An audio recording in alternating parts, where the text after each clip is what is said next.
ఒక లైక్ చేసి ఒక సబ్స్క్రైబ్ కొట్టి సిఎస్కే ఎందుకు ఓడిపోయింది అనుకుంటున్నారు కింద కామెంట్ లో చెప్పండి. ఏంటి ఇది ఫస్ట్ మ్యాచ్ ఆర్ఆర్ వాళ్ళతో దారుణంగా ఓడిపోయాము. సెకండ్ మ్యాచ్ లో పంజాబ్ ని పిసుకుతారనుకుంటే అదే చెత్త ఆట. అసలు గెలవాలని ఉందా లేదా?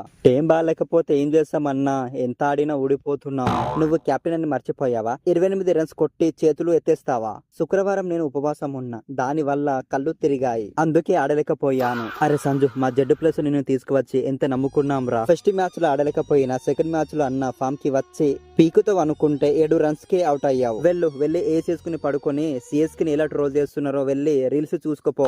సారీ ధోని అన్న, బాల్ కొంచెం స్వింగ్ అయింది, అందుకే అవుట్ అయ్యాను. ఇది గుడి అనుకున్నావా? పులిహోర పంచుతున్నట్టు రన్స్ పంచుతున్నావు. 4 ఓవర్ల 54 రన్స్. నువ్వు బౌలింగ్ చేస్తున్నావా లేదా ఫ్రీగా వాళ్ళకి రన్స్ ఇస్తున్నావా? ఏం చేద్దామే ధోని అన్న, ఇప్పుడు సిఎస్కే వాళ్ళ టైం బాలేదు. రాహుల్ తమ్ముడు, నువ్వు బ్యాటర్లకు ప్రసాదం పంచుతున్నావా? ఏదో ప్రసాదం పంచుతున్నట్టు 56 రన్స్ ఇచ్చావు. ఇలా బౌలింగ్ చేస్తే మన సిఎస్కే టీం గెలుస్తుందా? ఇంకా సారీ అన్న, మన వాళ్ళు పంజాబ్ వాళ్ళతో అంతగా ఆడలేకపోయారు. నెక్స్ట్ మ్యాచ్ నుంచి ఆడి చూపిస్తాము. గుర్తు పెట్టుకోండి, ఇది సిఎస్కే టీం. మన ఆట చూసి గ్రౌండ్ లో షేక్ అవ్వాలి. ఫస్ట్ మ్యాచ్ లో దారుణంగా ఓడిపోయాము, సెకండ్ మ్యాచ్ లో ఓడిపోయాము. మన ఫ్యాన్స్ తల దించుకుంటున్నారు. నెక్స్ట్ మ్యాచ్ లో ఎలా గెలవాలి. ఏంటి రుతురాజ్ తమ్ముడు, ఎలా ఉంది మా దెబ్బ?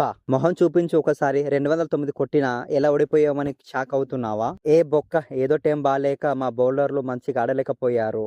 నెక్స్ట్ మ్యాచ్ లో చూడు, మీ బ్యాటర్లకు చెడ్డలు చినిగిపోతాయి. ఫస్ట్ మ్యాచ్ ఆర్ఆర్ వాళ్ళు పిచికేశారు, సెకండ్ మ్యాచ్ లో మేము కోడి పిల్లని పిసికినట్టు పిచికేసాం. మీతో ఇంకా ఏం కాదు, కానీ వెళ్ళి అష్టచెమ్మ ఆడుకోండి.